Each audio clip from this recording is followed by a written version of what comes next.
Aleluya, qué tiempo precioso hemos tenido estos días aquí. Hemos disfrutado mucho compartir con los hermanos.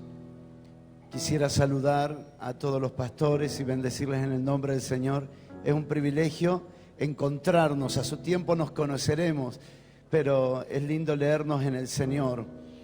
Tengo el privilegio de estar aquí por la invitación de los apóstoles y damos muchas gracias por el cuidado. Nos han cuidado de tanta forma y de tantas maneras, desde el hotel hasta aquí. Cada momento siempre estuvo alguien atento a nuestras necesidades. Tantas gracias por el amor recibido. Uno anhela poder conocer a lo largo de toda la vida a la mayor cantidad de creyentes que sea posible. Y hoy tener el privilegio de estar en Casilda por primera vez y conocer tanta gente amorosa, tanta gente tan amable, desde la persona que nos recibió en el hotel, nos atendió con tanto afecto, con tanto cariño, y nos atendieron con un corazón increíble. Y me decía el apóstol que así son los de Casilda. No sé cómo es el gerundio de la persona de Casilda. Como dice el apóstol, eso es. No, porque después lo pegan en YouTube y ya sale cualquier cosa. Así que, como lo dijo el apóstol, pero la verdad ha sido precioso para nosotros poder compartir. Esta noche tengo el privilegio de compartir la palabra en una casa y en medio de pastores que conocen la palabra. Y eso hace que tome otro sentido mayor de responsabilidad, porque una de las herramientas más poderosas que Dios le dio al hombre, no la principal, pero una de las más poderosas es la Escritura. Y la Escritura es como un bisturí, que bien usado puede hacer una cirugía exacta y liberar el destino de un enfermo, pero mal usado puede matar o incapacitar al enfermo. El apóstol Pablo habla de la importancia que el obrero sea diligente para presentarte a Dios aprobado, que use bien la palabra de verdad. Y si él hace el énfasis que use bien la palabra de verdad, quiere decir que en aquellos días ya había personas que usaban mal la palabra de verdad. Y la palabra de verdad es una herramienta poderosa que nos ha sido dada, que debe ser usada demasiado correctamente. Nuestras generaciones necesitan de ministros que tomen las Escrituras con mucha seriedad. Y quiero definir esto, ¿por qué? Porque si un médico tarda 27 años para prepararse y ser aprobado, para sanar algo que después de unos años se descompondrá, ¿cuánto más deberíamos prepararnos nosotros que ministramos algo que vivirá para siempre? Así que el ministro de la palabra necesita ser una persona altamente preparada en el Señor, para poder administrar y para poder ministrar algo que tiene peso eterno y que tendrá continuidad en la eternidad. En esta noche quiero unirme a la oración del apóstol Pablo, si ustedes quieren acompañarme, en Efesios capítulo 6, verso 18. Todo en Dios es un asunto de eternidad. Este es el mensaje que intentaré compartir y que necesitamos la intervención de Dios, porque para hablar de asuntos eternos una mente temporal no lo puede canalizar. Por eso el mensaje de las Escrituras y el mensaje del Evangelio no puede acondicionarse a lo temporal, porque mantendría un sistema del cual Dios nos vino a quitar.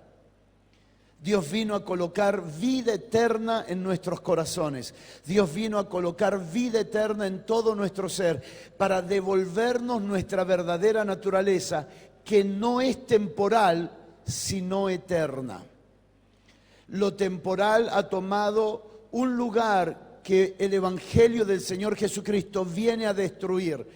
Por eso el apóstol Pablo no tiene problemas en decir esta palabra.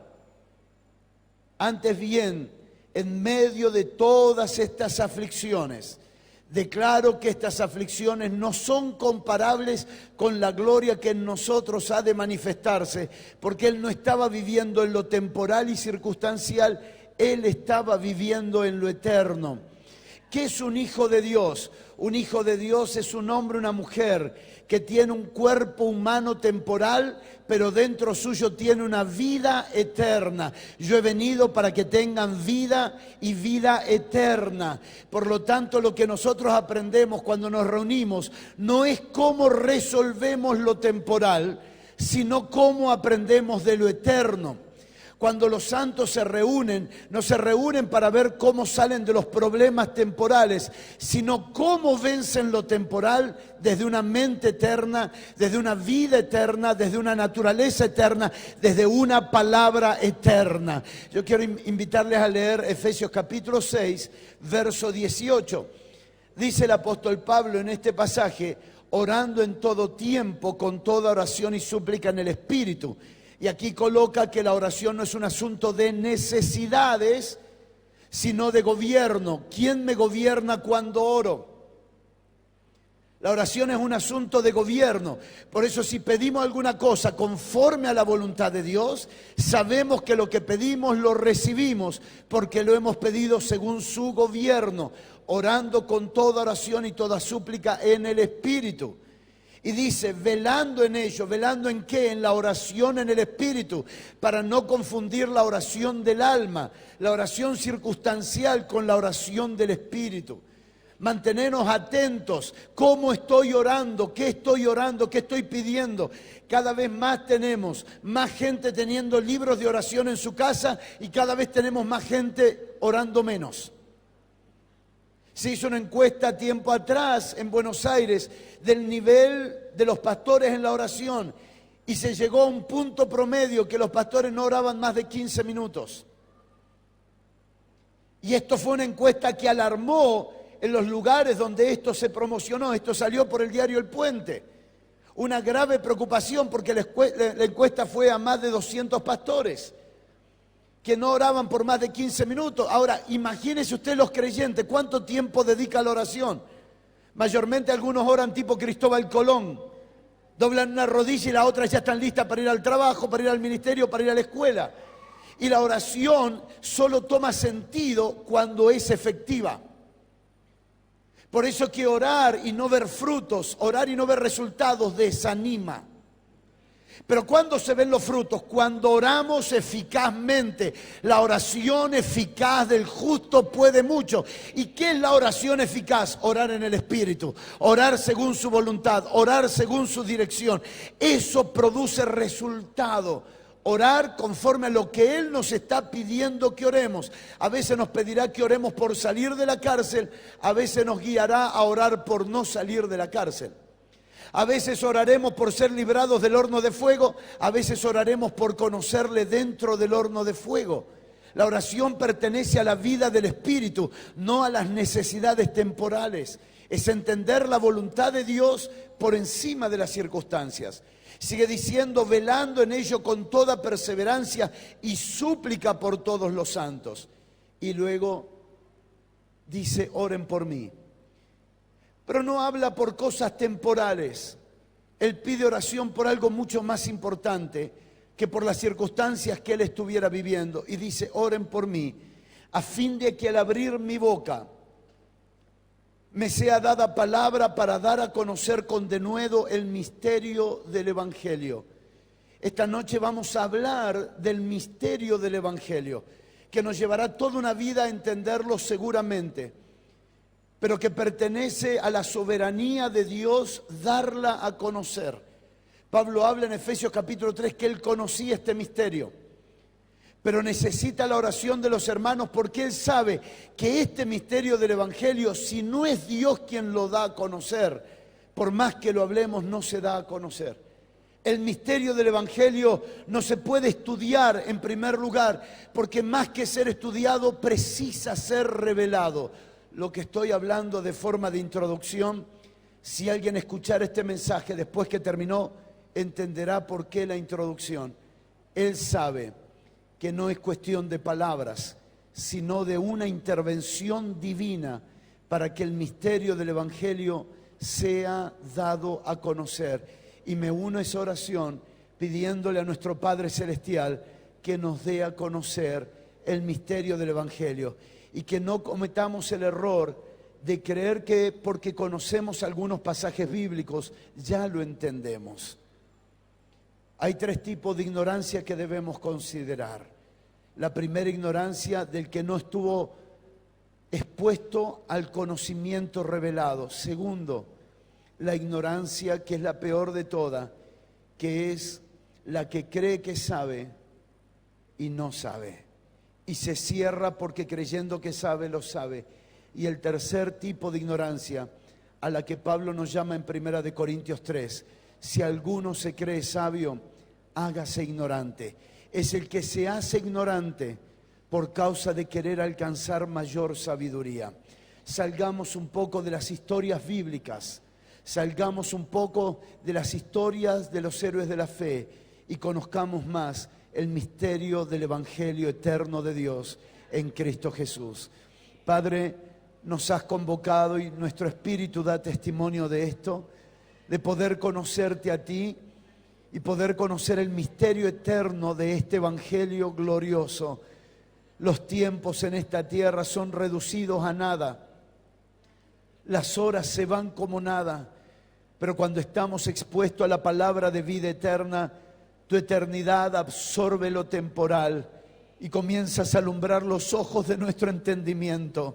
Cada vez que hablas, alumbras nuestros ojos para ver eternamente.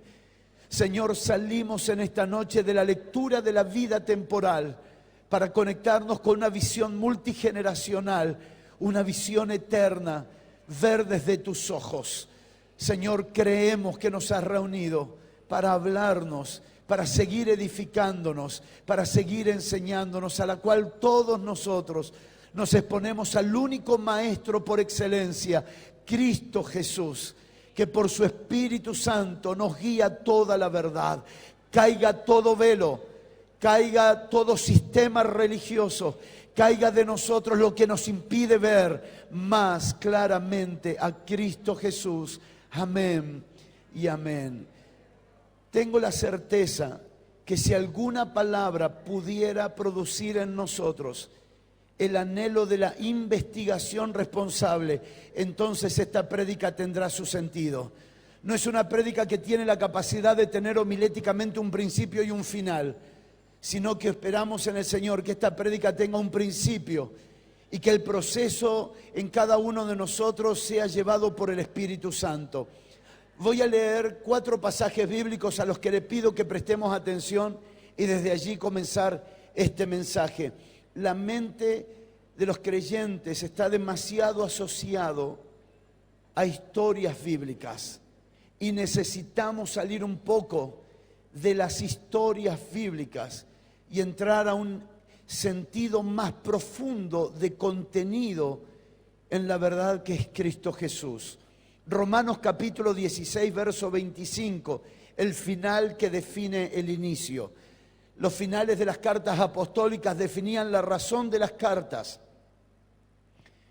Romanos capítulo 16, verso 25 dice: y al que puede confirmaros según mi evangelio y la predicación de Jesucristo, según la revelación del misterio que se ha mantenido oculto desde tiempos eternos. El Evangelio no es una predicación en primer lugar, sino que es un diseño eterno, que puede ser encapsulado en una prédica, sí, cuando la prédica conecta a la gente con la eternidad y no con cosas temporales. El Evangelio es una dosis, es un comprimido. La prédica es un comprimido de un diseño eterno. Cuando se nos predica el Evangelio, inmediatamente se nos coloca en la posición por encima de las cosas temporales. Y entonces vivimos más allá de las cosas temporales porque el Evangelio es eterno. Y sigue diciendo el apóstol Pablo, pero que ha sido manifestado ahora. Y que por las escrituras de los profetas, según el mandamiento del Dios eterno, se ha dado a conocer a todas las gentes para que obedezcan a la fe. Para que obedezcan a la fe. estamos enfrentando generacionalmente una fuerte deserción generacional de los creyentes. Y esto ha sido una preocupación sincera en los padres generacionales, en los pastores que son padres generacionales, ministros que no están preocupados en tener el culto lleno del domingo, sino ver si este evangelio perdura en las familias, si este evangelio permanece en la vida de las familias. Recuerdo haber estado en una congregación el anteaño pasado y haber visto un grupo no menor de 7,000 personas. Y lo contaba ayer por la mañana, por la gentileza del apóstol que nos permitió predicar. Y contaba ayer a la mañana que llego a la misma congregación el año pasado y le pregunto al pastor, pastor, ¿y la familia que estaba sentada delante? No, se fueron. Y el pastor que estaba trabajando contigo, no, también se fue. Y el ministro de adoración, no, también se fue. Y algunos se apartaron y se volvieron atrás. Usted sabe cómo es esto. Pero vio, lo importante es que la iglesia está llena. ¿Llena de qué? Llena de gente que nunca entendió lo eterno. Porque este evangelio que nosotros hemos recibido no es algo que resuelve problemas temporales en primer lugar. Es algo que resuelve problemas eternos, donde los hijos se identifican, los nietos se identifican. Si seguir creciendo significa perder a los que ganamos ayer, es porque la dosis del evangelio no fue eterna, sino temporal. Nuestro mensaje tiene un resultado eterno, porque es eterno. Y esta es la visión multigeneracional del evangelio. Es un Dios eterno que envió a su Hijo eterno, que porta palabras de vida eterna, que ha colocado, como dice Hebreos, un espíritu eterno por causa de que este pacto es eterno, por causa de que esta salvación es eterna, es un asunto de eternidad. Y esto debe ser entendido, porque la gente está buscando un evangelio que resuelva los problemas de hoy, pero Dios no es un bombero, Él es el Señor de señores y el Rey de reyes. Entender esto nos permitirá avanzar un poco más. Colosenses capítulo 1, verso 26. Colosenses capítulo 1, verso 26, dice el apóstol Pablo por el Espíritu en este pasaje: el misterio que había estado oculto desde los siglos y edades, pero que ahora ha sido manifestado a sus santos, a quienes Dios quiso dar a conocer las riquezas de la gloria de este misterio entre los gentiles, que es Cristo en vosotros, la esperanza de gloria. Podemos ser expertos en contar cómo Dios abrió el Mar Rojo, pero ese no es el propósito eterno de Dios. Podemos ser expertos en contar cómo 7 días se dieron vuelta alrededor del muro de Jericó y el muro cayó. Podemos ser expertos en tomar la medición de los muros. Podemos ser expertos en tomar la medición del tipo de grito y la resonancia que tuvo en los muros, pero a nosotros no se nos llamó a ese tipo de entendimiento, sino que se nos llamó a conocer cómo funciona Cristo en los santos. Y esta es la deuda generacional que enfrentamos. La deuda generacional que enfrentamos es explicarle a un creyente cómo funciona Cristo en su interior. Pablo no estaba preocupado por levantar pastores, por levantar profetas, por levantar apóstoles, por levantar ministros de adoración. La preocupación de Pablo no era llenar un templo. La preocupación del apóstol Pablo era formar a Cristo en los santos. El padecimiento de él no era si diezmaban o no diezmaban, si ofrendaban o no ofrendaban. El padecimiento de él no era si venían al culto del domingo o no. El padecimiento de él es cómo tomo un creyente y formo a Cristo en su interior. Todo lo demás es vanidad de la mente que el sistema del siglo XXI en el evangelio occidental nos robó la capacidad de entender nuestra única responsabilidad. Cuando esté delante del trono de su gracia, no se me preguntará cuántos prediqué, se me preguntará en cuánto formé a Cristo. Porque el evangelio se trata de formar a Cristo en los santos, no a cuánta gente reuní. Eso puede servir institucionalmente, eso puede servir políticamente entre los santos cuando se reúnen, eso puede servir para tener cierto estatus entre los creyentes. ¿Cuánta gente tenés? 5.000, 3.000, 2.000, 1.500, 200. ¿Cuántas personas tenés? La pregunta que el Padre nos haría no es cuánta gente convocás, sino a cuánto formaste a Cristo en el interior. Y este es un gran desafío, porque lo otro es fácil. La iglesia se ha convertido en un centro de hipnosis sensorial, donde se busca a través de los sentidos tener hipnotizado a la gente. Este evangelio es mucho más precioso, mucho más puro y mucho más poderoso, que no necesita ningún tipo de hipnosis, que no necesita que alguien nos diga, mirá, mirá, mirá, mirá, mirá. Y entonces nos dice, mirá para allá y todos vamos para allá, mirá para acá y todos vamos para acá. No, esta es una intervención divina sobre las personas que se reúnen para ver lo que todos deberíamos ver.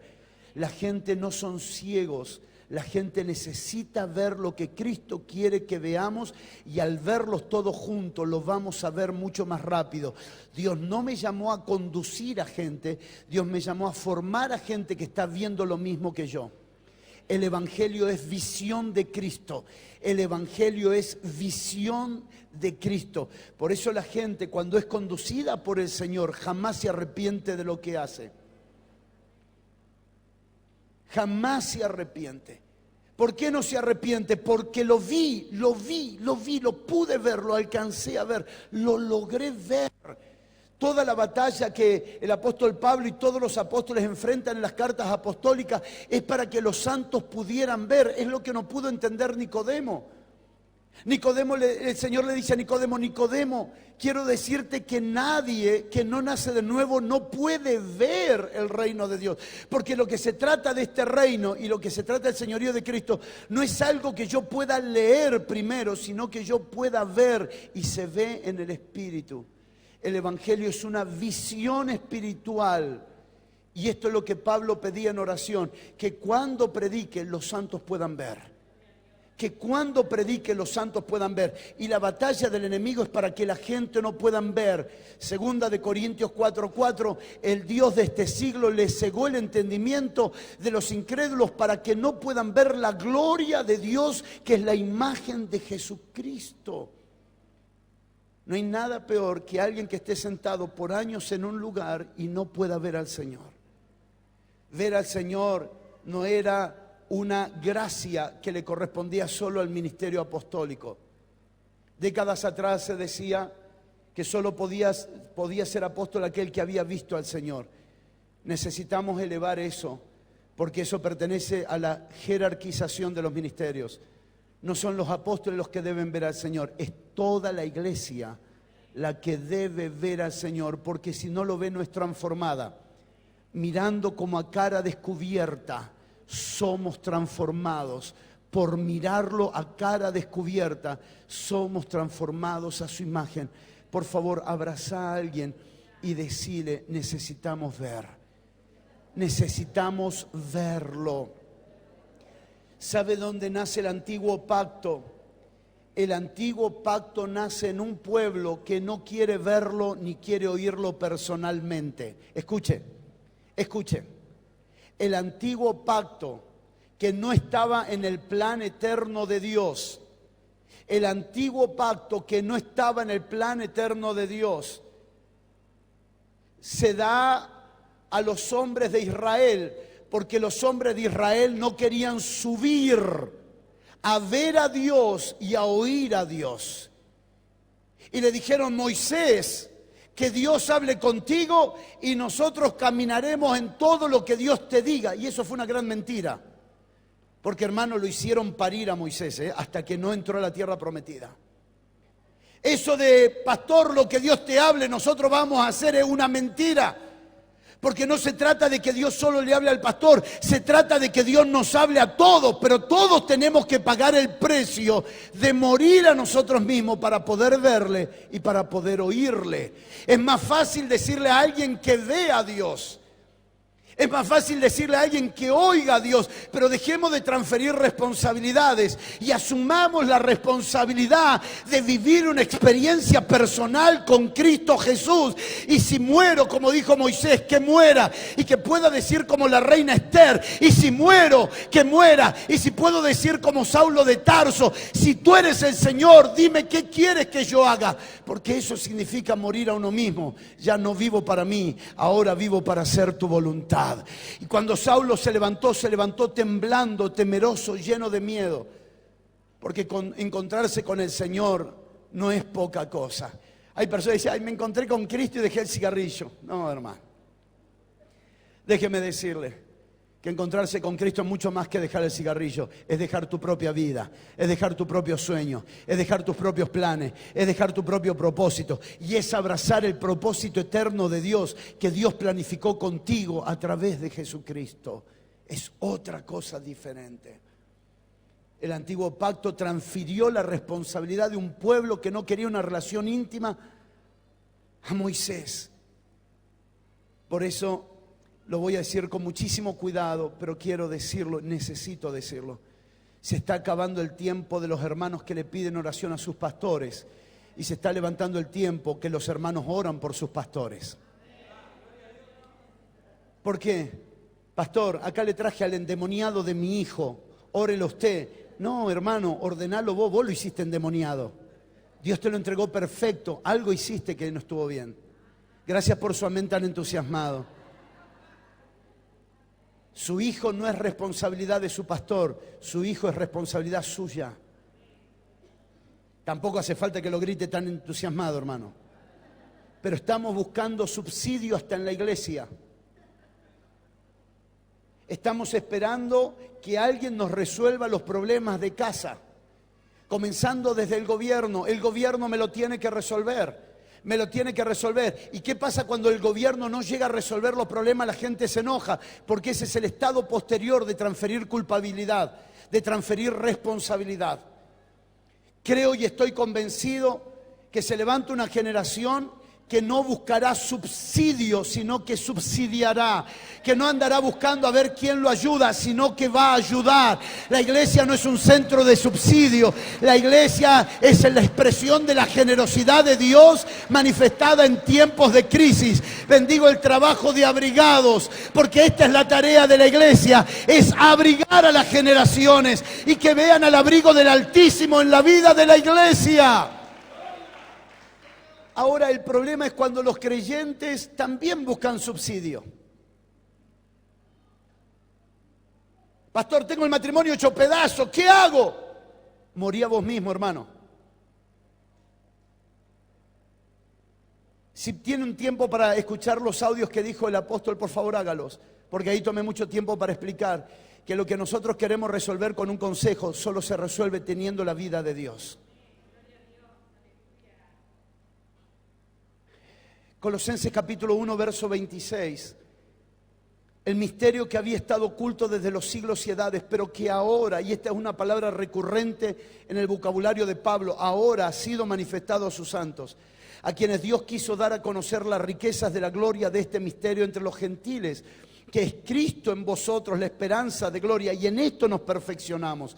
A quien anunciamos amonestando a todo hombre y enseñando a todo hombre en toda sabiduría, a fin de presentar perfecto en Cristo Jesús a todo hombre. Es Cristo perfeccionado en todo hombre a quien debemos presentar al Padre.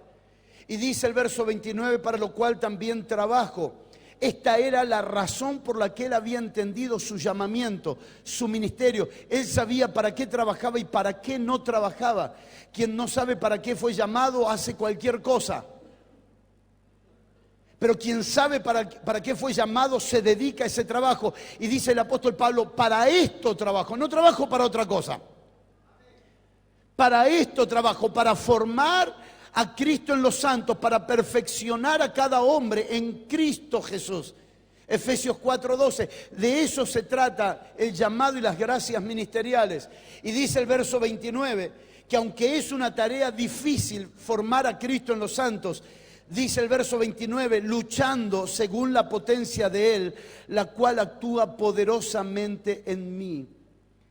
Formar a Cristo en los santos es un gran desafío y una gran tarea, porque Dios nos llamó a nosotros a ahogar a los santos.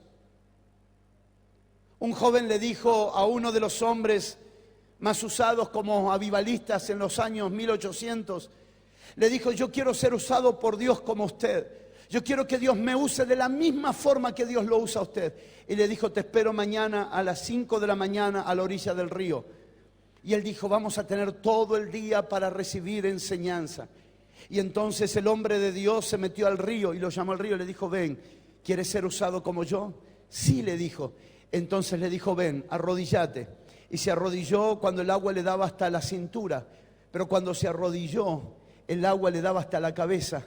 Y le dijo: si estás dispuesto a soportar esto, vas a ser usado. Y lo ahogó. Y lo tenía ahí. Y lo tenía ahí. Y el muchacho levantaba los brazos, decía: no, yo quiero vivir. Entonces le quitaba la mano. Y cuando le quitaba la mano, el muchacho decía: no, yo no vine para ser ahogado, yo vine para ser usado por Dios. Y él le dijo: quien no está dispuesto a ser bautizado en su muerte, no está listo para ser usado en el espíritu de su resurrección. Para ser usado por Dios hay que estar dispuesto a perder nuestra propia vida y ministrar este evangelio a una generación posmodernista. Se necesita una potencia que opere dentro de nosotros. Pablo dice: lo que tengo que formar, lo puedo formar, porque aunque es difícil de formar, es posible porque dentro mío opera una potencia gloriosa que me ayuda para poder lograr esto. Formar a Cristo en los santos no es fácil. Recuerdo una hermana preciosa que vino y me dijo así: apóstol, quiero que ore por mí, por favor. Pero principalmente quiero que ore por mi esposo, que es el diablo en pinta. Quiero que ore, pero verdad digo en Cristo y no miento. Quiero que ore por mis hijos que están endemoniados. Y entonces cuando ella terminó de hablar, tuve que decirle la verdad: hermana, necesito orar por vos más que por tu esposo y por tu hijo. Y me dice: sí, por favor, ore por mí. No, le digo: necesito orar por vos para que vos los puedas ver como Cristo los ve. Porque mientras vos lo ves como diablo, así como lo ves, lo tratás. Si los podés ver como Cristo, entonces los vas a tratar como Cristo los trata.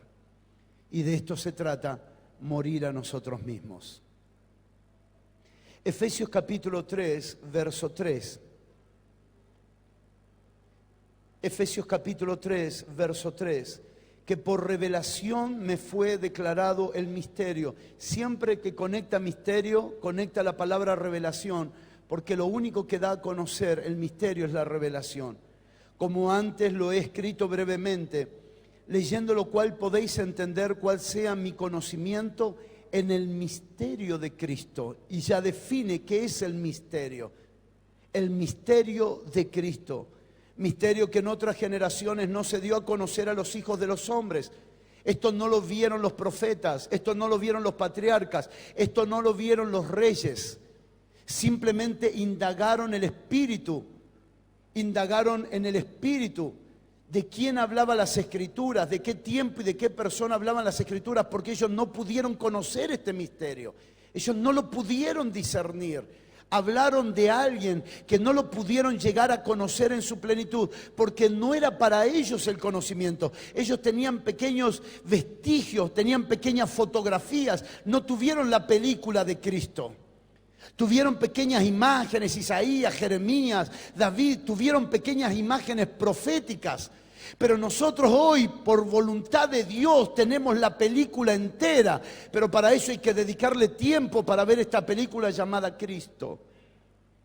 Verso 7, del cual yo fui hecho ministro por el don de la gracia de Dios, que me ha sido dado según la operación de su poder. A mí, que soy menos que el más pequeño de todos los santos, me fue dada esta gracia de anunciar entre los gentiles el evangelio de las inescrutables riquezas de Cristo y de aclarar a todos cuál sea la dispensación del misterio escondido desde los siglos en Dios. ¿Desde cuándo fue planificado este misterio? desde antes de los siglos. Antes que existiera nada, este misterio fue encapsulado en un nombre: propósito eterno. Fue encapsulado en la eternidad. Antes de que cualquier cosa fuera creada, eso fue lo que fue encapsulado. Voy a encapsular un misterio, ese misterio será mi Hijo, y en mi Hijo estarán todas las cosas. En mi Hijo estarán todas las cosas. Primera de Corintios capítulo 2, verso 6, por favor. Primera de Corintios capítulo 2, verso 6. Sin embargo, dice el apóstol Pablo, hablamos sabiduría entre los que han alcanzado madurez, y sabiduría no de este siglo, no de asuntos temporales, no de asuntos circunstanciales. ¿Cuál es la diferencia que operó en Salomón a la sabiduría que operó en Pablo? La sabiduría de Proverbio es para circunstancias, la sabiduría de Cristo trasciende la circunstancia porque es una sabiduría eterna. Dice la Escritura en este pasaje, dice: no de estos siglos ni de los príncipes de estos siglos que perecen. Verso 7, ¿se anima a leerlo en voz alta, por favor? Mas hablamos sabiduría de Dios en misterio, la sabiduría que oculta, la cual Dios predestinó antes de los siglos para nuestra gloria. ¿Qué le dio Dios a Adán? Un misterio. Y a Noé un misterio, y a Abraham un misterio, y a ti y a tu simiente. No dice a tus simiente, a tu simiente. Y Pablo habla de que esa simiente era Cristo. Y a David un misterio. Todos ellos tuvieron un misterio. Cuando el Señor Jesucristo caminó hace 2000 años atrás, mucha gente no lo vio porque Él era un misterio. Un misterio que solo se iba a dar a conocer en la cruz. En los días de Jesús los llamaban así: hijo de David, rabí, raboni, profeta. ¿Por qué lo llamaban de esa forma? Porque lo veían ministerialmente, no lo veían como el Hijo eterno de Dios. Fueron muy pocas personas, principalmente los discípulos, y ayer lo expliqué por la mañana, los que pudieron ver al Hijo de Dios. Tú eres el Cristo, el Hijo del Dios viviente. Bueno, Pedro, pero no se lo digas a nadie. Cuando suben al monte de la transfiguración, dice el Señor cuando desciende: lo que han visto no se lo digan a nadie, porque era un misterio oculto. El grano de trigo tenía que caer, tenía que morir, y cuando muriera, el género eterno que portaba sería manifestado en la cruz. ¿Cuál fue el primer grito después de la cruz? El primer grito después de la cruz no los dan los pastores. El primer grito después de la cruz no lo dan sus apóstoles. El primer grito después de la cruz no lo dan sus discípulos. El primer grito después de la cruz lo da un centurión y dice así: verdaderamente este era el Hijo de Dios. El misterio dejó de ser misterio por la obra de la cruz. ¿Por qué todos los problemas que tuvo la iglesia de Corintio, todos los problemas que enfrentó la iglesia de Corintio, es porque la iglesia de Corintio le faltaba algo? Diga conmigo: le faltaba algo. El mensaje de la cruz. Tenían dones, tenían talentos, tenían ministerios, pero la razón que estaban como estaban era porque les faltaba el conocimiento de lo que pasó en la cruz. Y cuando Pablo va a los Corintios dice: me propuse ir a vosotros y no predicar cosa alguna que no sea Cristo y a este crucificado. Porque todo se entiende después de la cruz. La cruz desenrolló un misterio eterno. La cruz desenrolló un misterio eterno, un libro enrollado en sellos. ¿Quién es el único digno de desatar? Claro, pero los teólogos nos hablan de la tierra. Y Dios nunca en el libro escribió acerca de la tierra. Dios en el libro escribió acerca de su Hijo. Y el único que podía abrir el libro del propósito eterno era su Hijo. Y esa es la sabiduría oculta a la que Pablo dice: lamento decirle, pero no se los puedo decir porque todavía sois niños, porque siendo carnales y teniendo problemas entre ustedes, no les puedo decir lo que les debiera decir. Debería hablarles del misterio eterno, pero tengo que estar resolviendo los problemas de día a día. Puedes levantar tu mano y decir: yo quiero madurar, yo quiero madurar, yo quiero madurar. ¿Por qué? Porque si maduramos se resuelve todo más rápido. Si maduramos todo se vuelve más rápido. ¿Qué es madurar? Es Cristo siendo perfeccionado en nosotros. En el pasado pensábamos que madurar era un asunto de conocimiento bíblico. Y colocar más conocimiento bíblico en una cabeza, hermano, que no nació de nuevo es un problema. El misterio oculto, la cual Dios predestinó desde antes de fundar todas las cosas. Dios predestinó este misterio, y en la cruz este misterio dejó de ser misterio. Por lo tanto oramos y decimos: Señor, revélanos qué pasó en la cruz. Revélanos qué fue lo que pasó en la cruz. Pero no hablo de la cruz de madera, no hablo del pedazo de madera, no hablo de los clavos, no hablo de la lanza, no hablo del clavado, hablo de qué pasó en la cruz. El Hijo de Dios se transformó legalmente en Señor de todo. Legalmente Él se transformó en Señor de todo.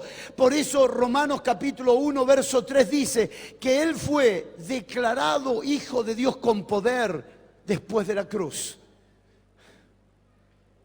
¿Qué fue lo que pasó en la cruz? Se le dio un nombre que es sobre todo nombre.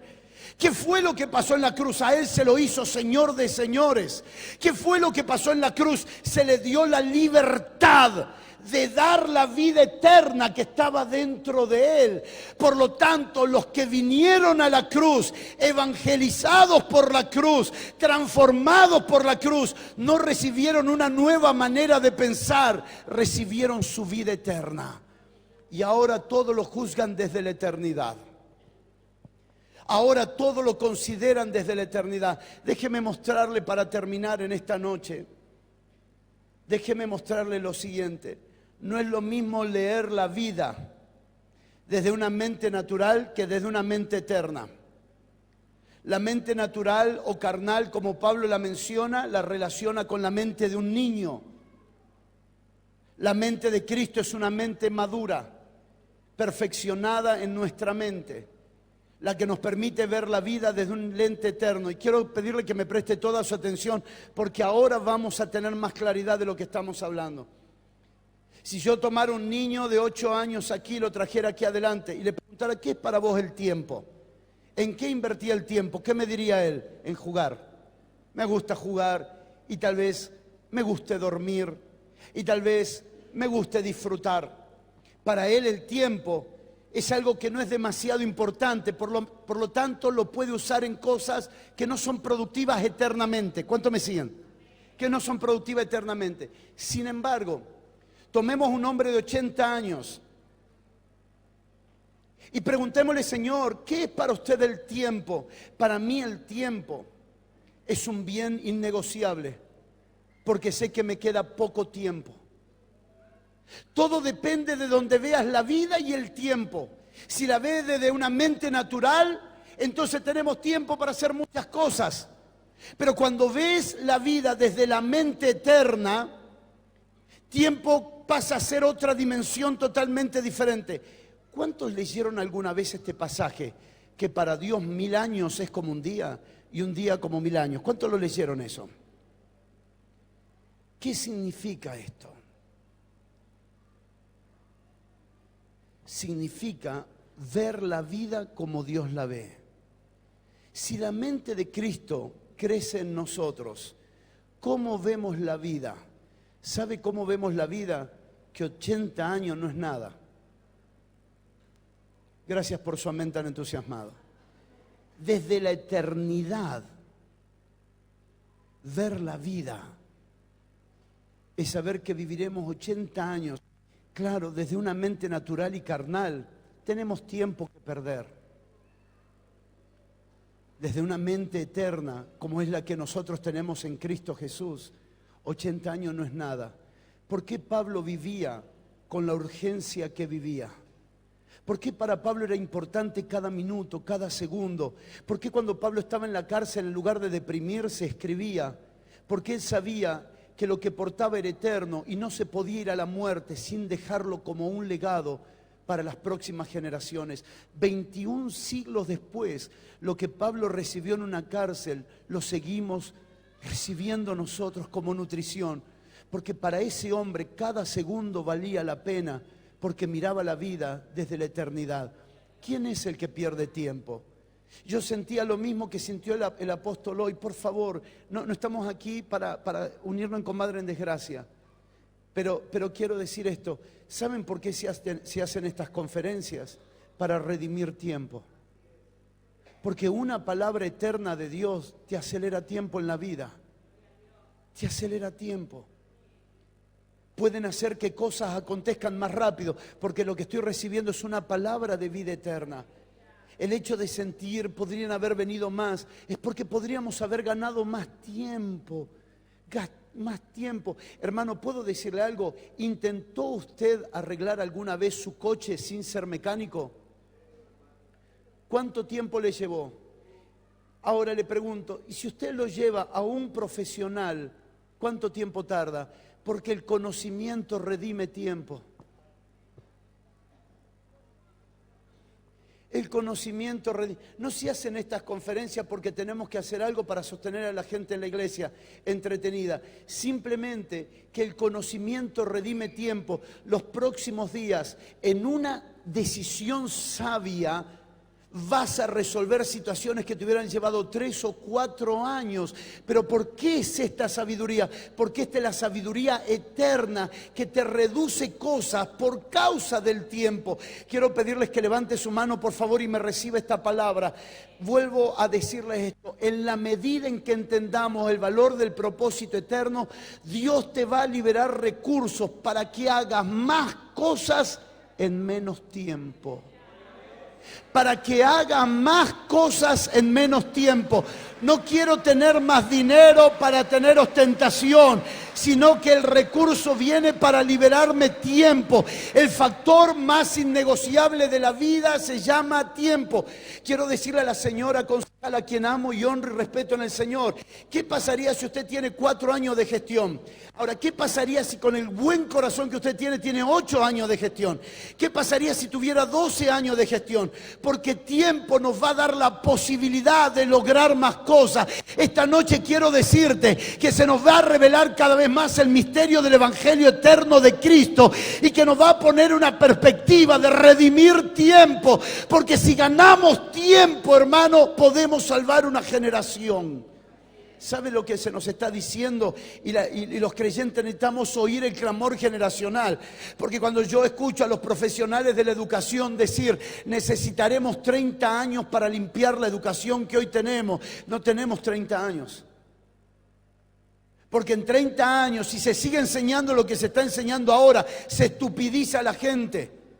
Tenemos una generación de chicos que no está estudiando las materias, que no está teniendo currículum. Son chicos que a fin de año habrá que hacerlos pasar de cualquier manera. Serán los próximos ignorantes que gobernarán el país, que gobernarán las empresas, que gobernarán pensando que con un talento musical se puede ser presidente. Hoy estamos buscando a los famosos para que nos gobiernen por la incapacidad de gente preparada para dirigir el destino de una generación. En algún momento nos tenemos que parar y preguntar si el Evangelio del Cristo es una distracción para que la gente se sienta bien los domingos o si el Evangelio de Cristo tiene el poder de redimir generaciones. Y entonces ahí decido que el Evangelio que hemos recibido puede tomar un ignorante como yo y ponerlo en las cámaras de diputados, de senadores, gobernantes y presidentes para predicarle el Evangelio de Cristo. Nadie menosprecia a alguien en que Cristo ha sido formado, porque puede ser ignorante los primeros días, pero al final de su vida será un instrumento poderoso en las manos del Señor. No menosprecie a alguien que sea formado Cristo en su interior, no lo menosprecie, porque no operará desde su sabiduría humana, no operará desde la sabiduría de las universidades que no han logrado resolver los problemas de las naciones. Cristo siendo formado, habrá palabras de sabiduría que traerán dirección sobre las naciones. ¿Puede ser una utopía? Sí, para los evangélicos que viven circunstancialmente sí, para los que vivimos generacionalmente no. Llamo a los ministros en el Señor Jesucristo de nuestra nación y de las naciones de la tierra a que salgamos del mensaje del evangelio temporal para que la gente se sienta cómoda en nuestras reuniones y podamos definir la responsabilidad que portamos, un evangelio poderoso que no crea en la gente fe para poder saber que cuando me muera me voy al cielo, sino que sabe que puede portar una genética eterna, una genética sobrenatural, que el que viene de arriba es sobre todo y que puede colocar a una generación en un lugar de autoridad, cualquiera sea este, para poder gobernar conforme el diseño de Dios en Cristo Jesús. Quiero invitarle que se ponga de pie por un momento, por favor.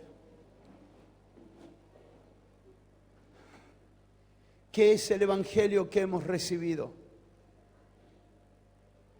¿Y qué es lo que nosotros fuimos llamados a ver? Segunda de Corintios capítulo 4. Segunda de Corintios capítulo 4. ¿Qué hicieron en estos 30 años, apóstol? Mucho. ¿Qué hicieron en estos 30 años? Muchísimo. Muchísimo. No los podemos medir en términos de resultado. Pero cuando yo veo a tus hijos servir al Señor, entonces eso define qué hicieron en 30 años. Porque si el evangelio no te funciona en casa, ¿cómo le va a funcionar a las demás familias? Bendigo lo que produjeron. Tal vez a los ojos de los demás sea mucho y poco, porque el resultado se define según el intelecto humano. Solo en la eternidad se puede medir el fruto de alguien. Escuche lo que le voy a decir. Solo en la eternidad se puede medir el fruto de alguien. Dios le dijo a Abraham, haré de ti una nación, y lo único que le dio fue un hijo. Abraham podía haber muerto diciendo, Dios, me prometiste una nación y me muero y solo tengo un hijo. No tengo más que un hijo. Es que te dije que de tu simiente haría una nación. No dije que verías una nación.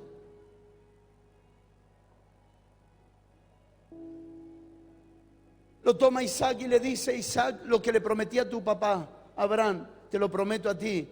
¿Y qué tuvo Isaac? 2 hijos. ¿Cómo se miden resultados? ¿Quién puede decir quién hizo más, quién hizo menos? ¿Quién puede decir que tiene más o que tiene menos? ¿Quién coloca la dignidad ministerial de alguien? Es lo que nosotros logremos formar conforme al propósito eterno. Si yo puedo tomar una persona, solo una, y conectarla con el propósito eterno, y vivir para ese propósito eterno, y entregarle a la generación a alguien que viva por lo eterno y no por lo temporal, puede ser un Martin Luther King, que nunca vivió para sí mismo.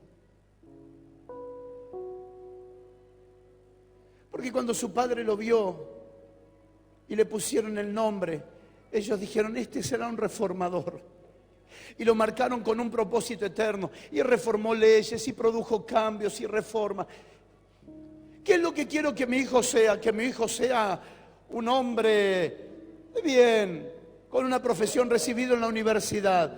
¿Sabe cuánta gente hoy recibida en las universidades no tiene trabajo? Porque el título de universidad es bueno, no es malo, sigan estudiando, muchachos. Pero el entendimiento del propósito eterno es mucho más glorioso, porque te coloca hoy con la visión de los próximos 40 años. Te coloca hoy con la visión de los próximos 60 años. Me dijo un político en San Nicolás, en la iglesia de nuestro querido amigo Hugo Weiss. Estuve con él hace un mes atrás en su conferencia y este político me dijo, ¿sabés por qué yo no serví para la gestión política? No serví para la gestión política porque yo hice algo que no fue aprobado por los demás. Yo construí en nuestra ciudad, no en San Nicolás, una cerca, yo construí en nuestra ciudad túneles para que el agua pueda correr y para que no haya inundación en la ciudad. No puse luces en la ciudad, no hice nada que se viera, pero preservé el destino de las próximas generaciones. Hizo un trabajo que no se ve, pero que las próximas generaciones valorarían. Algunos están tan preocupados porque su candidatura esté vigente todo el tiempo, que están haciendo cosas que se ven, porque si no la gente no lo ve. Necesitamos gobernantes que piensen con mente eterna para las próximas generaciones, que estén pensando para las próximas generaciones. ¿Qué va a pasar con la comida de nuestros hijos? ¿Qué va a pasar con la ropa de nuestros hijos? ¿Qué va a pasar con la educación de nuestros hijos? Bendigo a los educadores que se van a levantar de aquí, no con mentalidad de salario, sino con la mentalidad de formar una generación poderosa. Necesitamos educadores que tengan el corazón de formar una generación mucho más allá de un salario. Se nos está politizando aún hasta la mente de los santos. Quiero pedirte que pongas la mano en el hombro sobre alguien y le diga: vive por lo eterno y trabaja por lo eterno, aunque a veces no veas la remuneración temporal.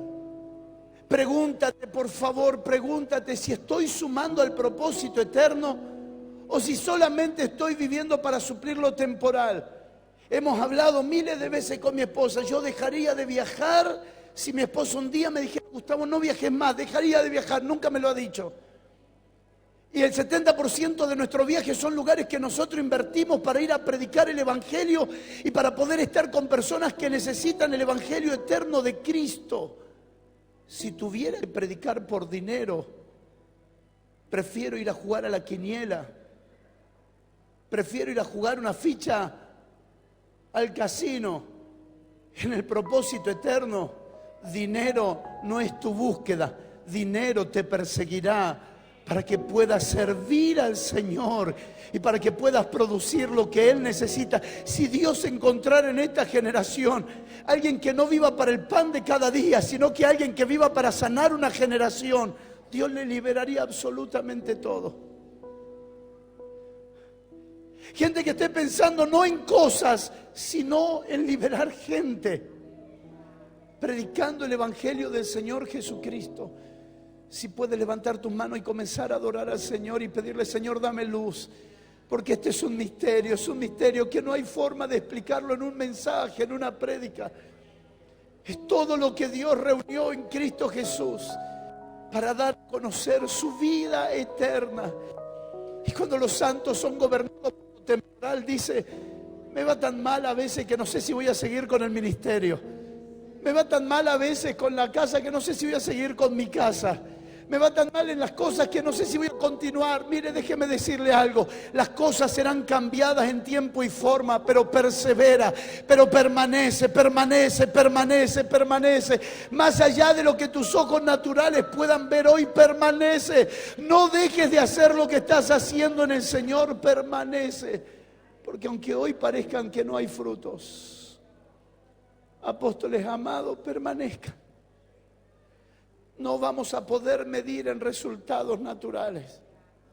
Un templo lleno o vacío, da igual. Sino si lo que producimos suma conforme al propósito eterno. ¿Saben? Todo debiera ser medido conforme al propósito eterno. Romanos 3:11 dice: conforme al propósito eterno.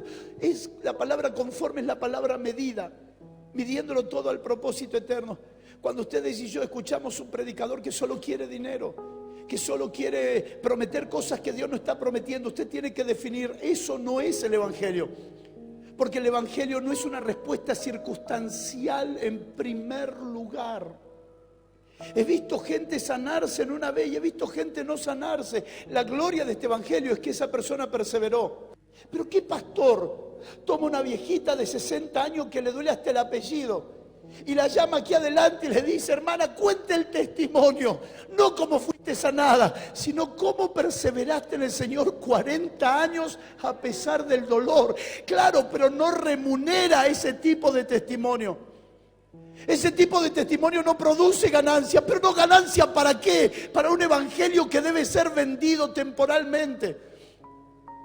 Tomamos el testimonio del que tuvo un milagro financiero. ¿Por qué no tomamos el testimonio de ese papá que no falta un culto, que a veces le alcanza con las monedas y a veces tiene que venir caminando? ¿Por qué no le tomamos el testimonio también? ¿Cómo hizo para perseverar, aunque a veces no ha tenido? El valor eterno cambia radicalmente nuestro mensaje. Levanta tu mano y adora al Señor, porque necesitamos conectar esta generación, no con promesas circunstanciales, sino con un valor eterno. Te voy a ser fiel hasta la muerte. Te voy a ser fiel hasta la muerte, sea que pase o no pase, sea que reciba o no reciba, sea que me libres o no me libres, sea que me proveas o no me proveas. Estoy conectado con un evangelio eterno. A veces predicarás solo y tendrás que seguir predicando. Un día Dios te pondrá en escenarios que Él quiera ponerte, porque nunca negociaste el mensaje del evangelio eterno. Adora, adora, adora.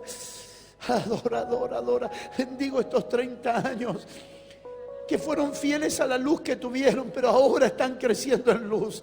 Sean fieles a la luz que portan hoy, sean fieles a la luz. No somos medidos hoy en el pasado por lo que sabemos hoy, somos medidos hoy por lo que sabemos hoy.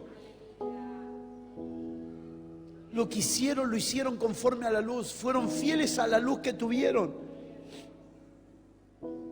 Gloria a Dios por estos 30 años. Bendigo esta casa, la familia apostólica, la familia pastoral. Bendigo estos años.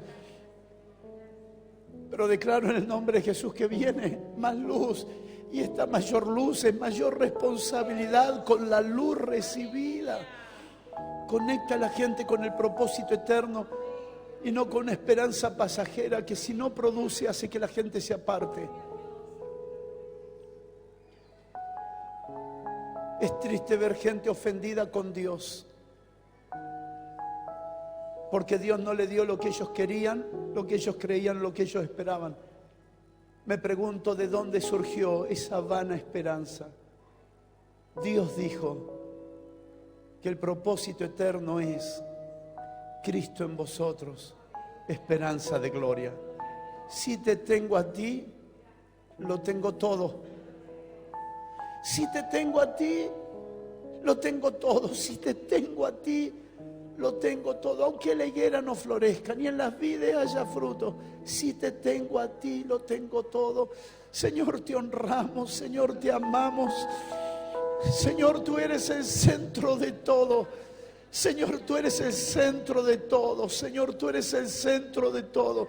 El centro de la creación, el centro del universo, el centro de nuestras vidas, el centro de nuestra familia, el centro de nuestras congregaciones, el centro de la iglesia. Tú eres el centro de todo, Señor. Tú eres el centro de todo.